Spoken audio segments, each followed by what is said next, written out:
This isn't the first time Nintendo has done this.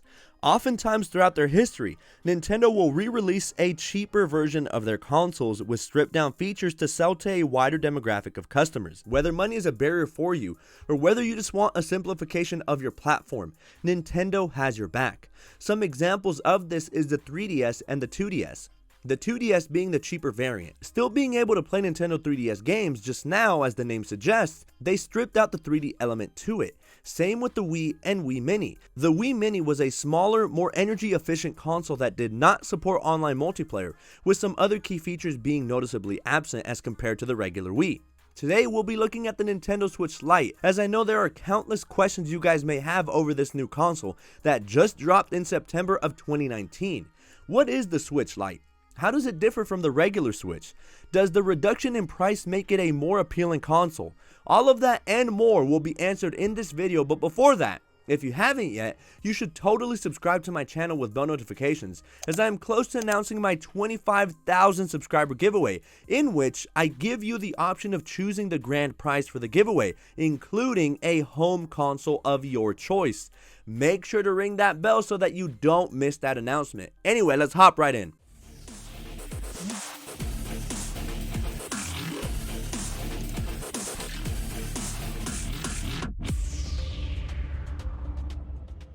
I'm going to go ahead and warn you, there's not much to unbox here. This isn't like the fully sized Switch that comes with all those extra goodies. No sir, this more reminds me of a true handheld unboxing, which I mean, this basically is a handheld. The box is smaller and is easily palmable, as you can see. On the front, we have our bright yellow Switch Lite, but can be picked up in blue and gray as well. On the sides, we have images of our Nintendo Switch in action, accompanied by serial number information towards the bottom. On the back, once again, we have our beautiful Nintendo Switch in this energetic yellow color, but we didn't come for the box. We came for the unboxing of the Nintendo Switch Lite. So pull the provided tab, no scissors or box cutters necessary, and pull out your brand new Switch. I will almost bet money, but I'm 99% sure this is a returned unit, as my screen was full of fingerprints rather than being in that pristine condition I was expecting, but nothing a good microfiber cloth won't fix.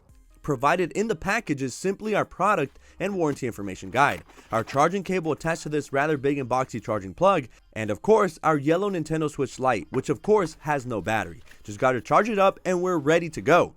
So with the massively successful launch and popularity of the Nintendo Switch, it only seemed right for Nintendo to rejuvenate the console and build up even more hype. Cue the Nintendo Switch Lite. There were a lot of rumors circulating before the release of this console that caused quite a buzz, but it finally dropped just a couple months ago, and boy, this console is a banger. I for one already love Nintendo because they do not play with their AAA exclusive titles. As of the past couple of years, some game developers have cut corners and released a broken or buggy game, or worse yet, huge chunks of the games are purposely removed so that they can then sell them to you as DLC. Now, while Nintendo does offer DLC and add-ons for some of their games, for the most part, anything they release exclusively for their consoles is pure gold, man. So anyway, what is the Nintendo Switch Lite? Well, let's start off with what the Nintendo Switch is in a broader sense. The Nintendo Switch is a cross between a traditional home console and a handheld console. The Switch allows you to play your game at home, and if for whatever reason you have to be away from your TV, you can continue playing on the Switch by switching modes and gaming on the go. What the Switch Lite does is it cuts out the TV mode and instead allows you to only play while on the go in handheld mode. Die-hard Nintendo fans would think this is a direct successor to the 3DS, but you would be wrong. Nintendo has gone on record saying they will still support the 3DS so long as there's a demand for it. There's word on the street that this may very well be the best dedicated handheld ever, coming in at only $199. I don't know, I'm gonna let you make that call. All I'm saying is that this product, especially at $199, is damn near perfect. Let's look deeper to see why. For one, most, if not all of the Nintendo Switch catalog of games is available for the Switch Lite. So long as the compatibility is there, you can play them. Having access to the best of the best Nintendo Switch games for a more affordable price while only sacrificing being confined to handheld mode is a deal I know countless are willing to make. And that's the thing.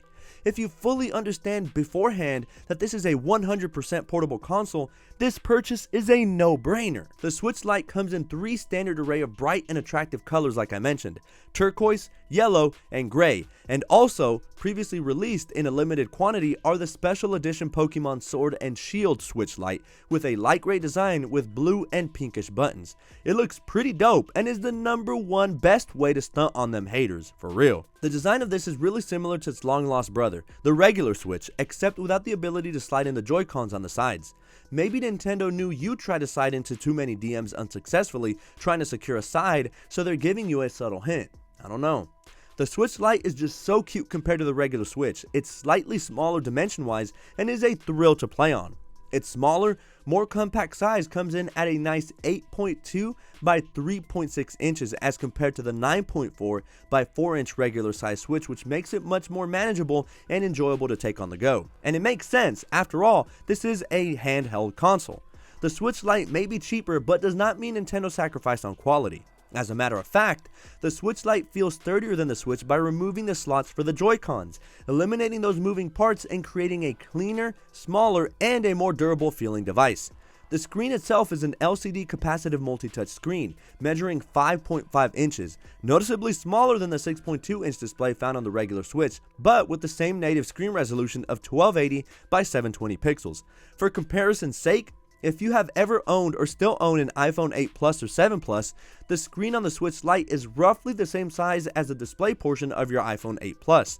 It weighs 275 grams as compared to the 297 grams of the regular. Imagine the Switch Lite being heavier than the regular Switch and they get sued for false advertisement. Oh hell no. Internally, it features basically the same chipset and processor as the regular Switch. We'll find it is an NVIDIA Tegra X1 based system on a chip with a quad-core Cortex A57 CPU plus a quad-core Cortex 853 CPU clocked in at 1.02 GHz with 4 gigs of onboard DDR4 memory and 32 gigabytes of internal eMMC memory, which can be bumped up to 2 terabytes using a micro SD card that is of course sold separately. Man, that was a mouthful. The design is largely the same, with much being carried over to the smaller Switch Lite with a few tweaks. I especially like the contrasting white on this bright yellow plastic here. You have your shoulder buttons being your L and R buttons. Towards the top, you'll find your minus on the left and plus button on the right. Our left stick being annoyingly higher placed, once again being flanked by our D-pad, flanking it to the south. And if you noticed, we thankfully now have a D-pad that isn't split and is actually uniform like your basic D-pad you have grown to love. This was one of my minor complaints of the fully sized Switch, as it made games with very intricate and very precise jumps or timed events in general being quite bothersome to accomplish with the split D-pad. To the south of that is our capture button, used to take a screenshot or video during play. On the right, your standard A, B, X, Y buttons. Below that, our right joystick, and finally below that, our home button. You get Nintendo Switch branding on the back, but flip the Switch and at the very top of the console to the left is your power and volume buttons, your slot to insert games on the top right, and on the bottom right is your slot for an optional SD card to expand your storage. You'd be surprised to find that despite having a smaller battery, the Nintendo Switch Lite still holds its own and gets an above average battery life that should still be enough to help you power you through all of your gaming sessions. With the integrated 3570 mAh battery that is charged with the provided proprietary charging cable in the box, giving an estimated 3 to 7 hours of juice, much better than the OG Switch, but still not besting the newly revised Switch. Charging from 0 to full does take about 3 hours, which is kinda slow by today's tech standards. So if you know you'll be away from a wall plug for a long time, make sure you leave adequate time to charge up this bad boy. The bottom line is that for $199, this is one of my all-time favorite consoles, especially with that price point. If you already have a Nintendo Switch, this makes 0 sense. Mainly because the Switch Lite is in fact the Nintendo Switch, just with a few stripped down features. It's like an iPhone versus an iPod Touch. The iPhone is an iPod, plus obviously the cellular features that differentiates it to also be a cell phone. Like if you have an iPhone, there is little incentive to buy an iPod unless you just prefer the smaller size. It's like comparing apples to apples, get it? Nonetheless, if playing on your TV is your last concern, the adorable Switch Lite will be your best friend. It's great to take on the go, play some games while on the metro, on a plane, or just out and about, and with its slightly more compact size, it makes it easier to store away when not in use. Of course, it is called the Lite for a reason. You won't get the removable Joy-Cons, nor the ability to switch from TV mode to handheld mode on the fly. But for those that don't care for those features and just enjoy gaming on a handheld, then this is the device for you. As always guys, if you found this video useful, please drop a like and let me know in the comment section what your favorite console is. If you love gaming and would like a new console, stick around to my channel as I'm quickly approaching 25,000 subscribers and will give you the option of choosing the grand prize for my giveaway, including options like an Xbox One, an iPad Air, or even a Nintendo Switch. I'm clocking out of this one, but still busy at work prepping up for my Xbox One S review, more MacBook Pro 16-inch comparisons, and getting ready to order the newly released mythical Mac Pro and XDR display. So ring that bell so that you don't miss out on any of the action. Alright guys, I think that's it for me. I can't wait to catch you all in the next one. Peace!